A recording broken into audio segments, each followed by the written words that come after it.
Les ingrédients nocifs dans nos produits de beauté. Voilà le thème du jour. Hello tout le monde, j'espère que vous allez bien.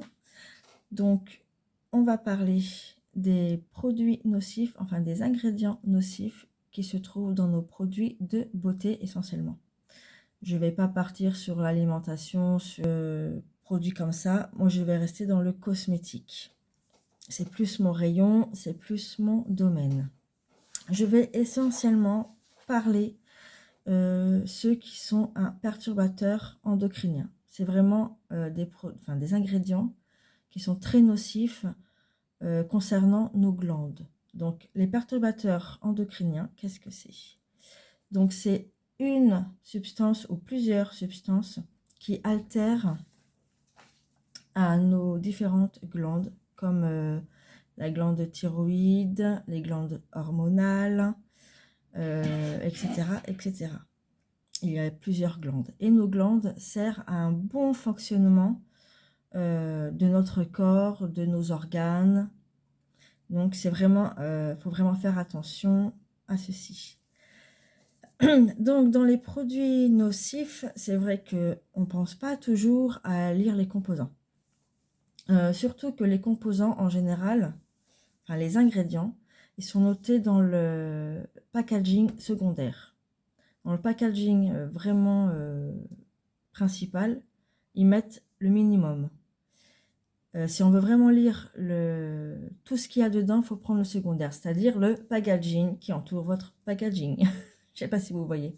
Par exemple, je vais vous prendre un exemple. Ma petite palette. Les ingrédients sont écrits au minimum, mais le packaging qui entourait avait tout noté au niveau des ingrédients, ou même des fois il y a une notice dedans. Et c'est vrai que on la prend, on la jette. Hop là. Et le jour où on veut vraiment regarder ce qu'il y a comme composant, il n'y en a plus. Donc le mieux aussi, le mieux, c'est qu'après, faut courir après sur Internet pour trouver les fiches. Parce que là, c'est vraiment tout détaillé. Et généralement, il y a un listing comme ça. Et on n'a pas envie de tout lire, en fait. Et puis, on comprend rien. Donc, voilà, on fait confiance. Et donc, je suis là, justement, pour vous essayer de vous aiguiller pour vraiment les principaux ingrédients. Parce qu'il y en a tellement qui sont nocifs. Il faudrait un livre, en fait, pour tout décrire. C'est très important de pouvoir prendre connaissance de ces petits ingrédients. Alors, au tout premier, donc je vais vraiment, comme je vous disais, parler de ceux qui sont nocifs au niveau endocrinien. C'est vraiment les plus importants. Donc, il y a le triclosan. Alors, le triclosan, c'est le pire. C'est le pire ingrédient nocif. On peut le retrouver dans certains dentifrices et certains déodorants. Quel est son but à ce triclosan? Le triclosan, il favorise la résistance aux bactéries.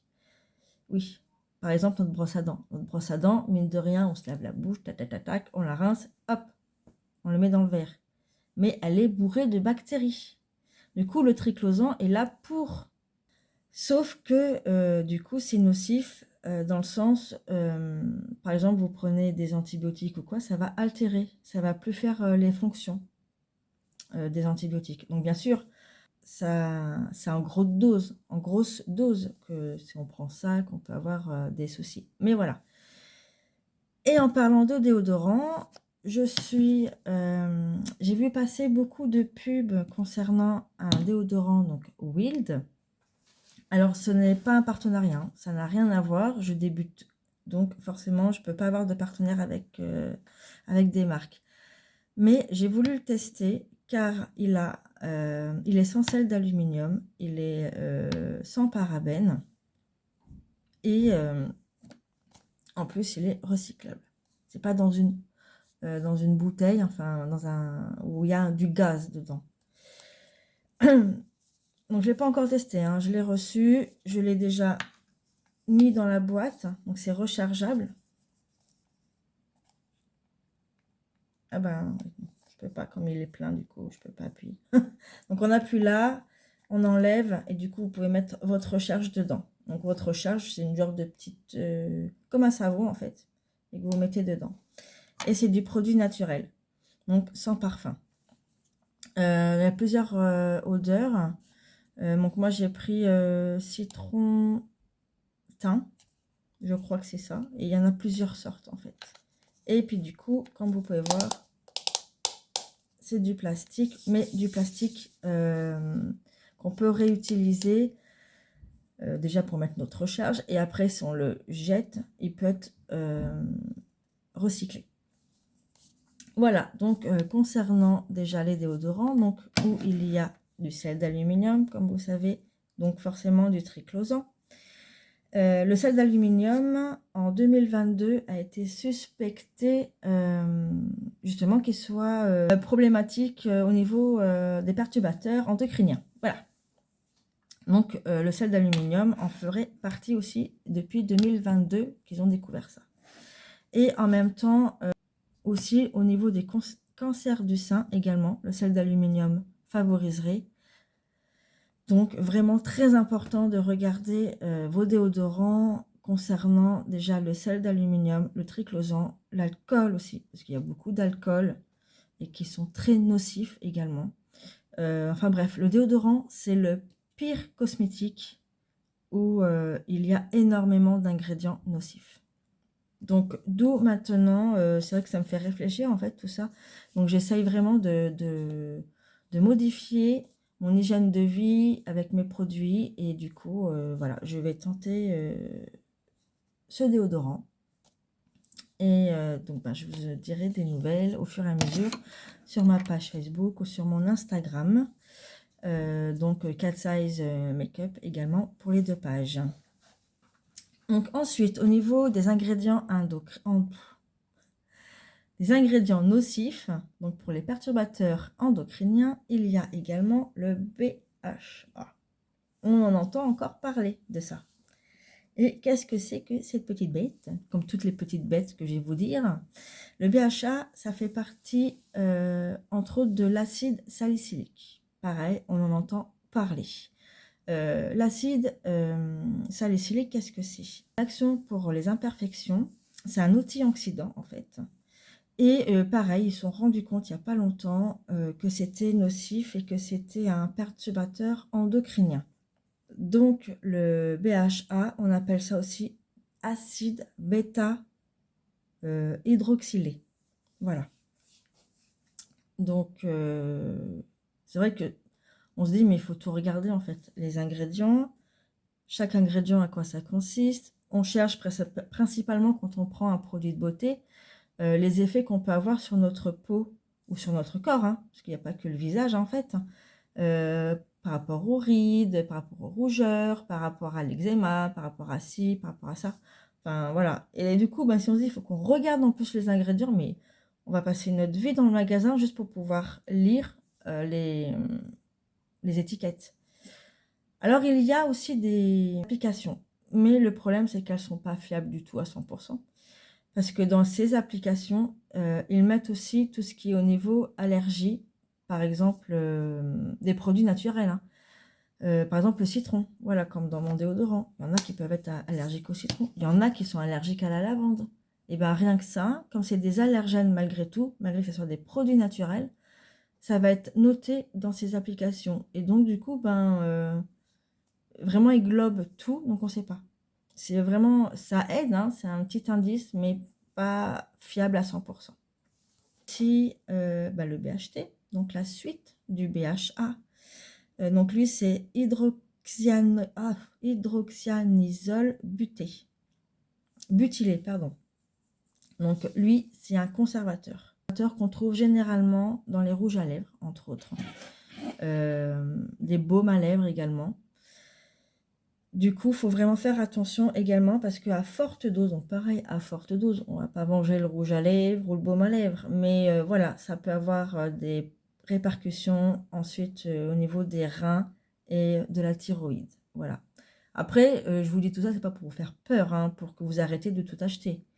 Juste regardez. Après, au niveau de l'Europe, la France surtout, on va parler de la France, commence déjà aussi à regarder justement tout ce qui est néfaste et à essayer de les diminuer au fur et à mesure. Mais un produit qui est compliqué à retirer, qui est souvent dans nos listes, surtout en Amérique, c'est le phénoxyéthanol. Alors lui aussi, pareil, c'est un conservateur. Mais on le trouve du coup partout et il n'est pas encore assez classé pour qu'on le retire. Car il n'y a pas eu d'irritation allergique, enfin cutanée. Mais donc c'est quand même un perturbateur endocrinien et il peut avoir des effets sur le sang et le foie. Ensuite, il y a le dioxyde de titane. Donc qu'est-ce que c'est? Donc pareil, encore une fois, on les retrouve dans les dentifrices sous forme de nanoparticules. Donc ça, c'est pareil, c'est vraiment des infimes particules qui sont très nocifs. Donc normalement, c'est censé être noté dans les ingrédients NP en général, donc il y a un chiffre, et NP ou nano. Mais en général, c'est NP. Et donc ça peut engendrer des inflammations pulmonaires. Mais pareil, c'est vraiment à grosse quantité. On peut en trouver également dans les crèmes solaires. Et aussi dans l'alimentation. L'alimentation, on en trouve beaucoup parce que c'est un colorant. On s'en sert de colorant, donc on retrouve également dans l'alimentation. Voilà. Donc sous l'alimentation, il est notifié, enfin il est noté E171, le dioxyde de titane. Voilà. En ingrédient pour les cosmétiques, c'est titanium dioxyde. Ensuite, le sel d'aluminium que je vous ai dit tout à l'heure. Et il y en a encore d'autres, hein, mais vraiment, je vous ai mis les principaux qu'on voit régulièrement dans nos produits et que vraiment, on essaye de lutter contre ça, mais il faut vraiment que nous aussi, nous faisions attention à ça. Donc juste, voilà, prenez un petit calepin, notez tout ce que je vous ai dit au niveau des ingrédients. Donc il y a le sel d'aluminium, il y a le triclosan, le BHA, donc l'acide salicylique. Donc ça, on en parle énormément dans les crèmes anti-rides et tout et tout. Donc il y a le BHT, le dioxyde de titane, le phénoxyéthanol. Donc ça vous en fait 5 du coup, et 5 ingrédients à regarder. Mais il y en a un qui sera tout le temps, ça c'est sûr. Bon, c'est le principal. Et surtout que il coûte pas cher aussi. C'est pour ça qu'on a des produits pas chers. En fait, quand vous avez des conservateurs, des ingrédients pas chers, ils sont souvent nocifs, forcément, parce que c'est pas cher. Donc votre produit est pas cher. Donc quand on dit que la qualité, c'est le prix, voilà, c'est pas pour rien en fait. Donc sur ce, sinon je vous souhaite une bonne journée. J'espère que cette vidéo a pu vous guider un petit peu, que je n'ai pas été trop brouillon, hein, parce que bon, c'est toujours mes débuts, c'est pas évident. Et si vous avez des questions, surtout n'hésitez pas à me laisser un commentaire. Et puis, je vous répondrai volontiers. Voilà. Je vous souhaite à tous une bonne journée et puis à bientôt. Bye bye.